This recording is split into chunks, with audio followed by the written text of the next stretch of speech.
Première chose importante, ce teaser est très calme, beaucoup plus que ce qu'on attendait d'un film qui s'appelle Avengers Doomsday. On a donc un plan aérien de la campagne, une route, une moto, un moulin à vent et une musique au piano qui remet le thème des Avengers au goût du jour. Pas d'action, pas de menace, Marvel Studios ne cherche pas à impressionner mais plutôt à installer un contexte émotionnel très précis. Et ce contexte, il est clair. On n'est a priori pas dans le futur, on n'est pas dans le multivers, on est dans quelque chose de très personnel.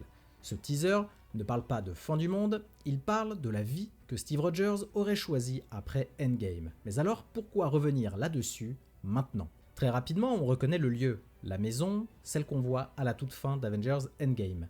Marvel Studios insiste ici volontairement sur ce décor, ils prennent le temps de nous le montrer. Les frères Russo veulent qu'on l'identifie sans aucune ambiguïté, c'est la même maison à peu de choses près que celle que l'on voyait à la fin d'Endgame. Ensuite, on voit Steve Rogers, ses bottes, son jean, et c'est assez intéressant de voir que ce sont les mêmes vêtements, en tout cas le même style que dans Endgame.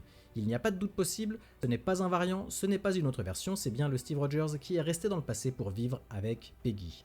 À ce stade-là, le teaser fait déjà quelque chose de très important, il officialise cette timeline comme étant toujours pertinente dans l'univers de Marvel.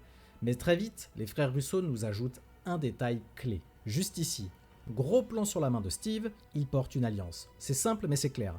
Steve Rogers est marié. Puis on le voit ouvrir cette boîte, à l'intérieur, son costume de Captain America, il ne le détruit pas, il ne le cache pas à la va-vite, il le range très soigneusement, puis referme la mallette. Ce plan a une seule fonction, nous dire que Steve Rogers a priori définitivement tourné la page, qu'il n'est plus Captain America, et a priori, il n'a pas l'intention de le redevenir, et ça c'est un point essentiel pour la suite. À ce moment-là, la musique change légèrement.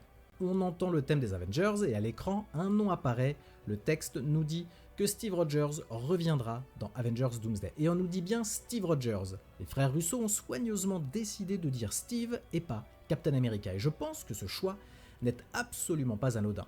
Ils veulent qu'on comprenne que Steve Rogers reviendra en tant qu'homme, pas en tant que symbole. Il n'est plus là pour porter le bouclier, il n'est plus là pour mener une équipe, il n'est plus là pour être Captain America. Et justement, c'est là que Sam Wilson entre vraiment en jeu.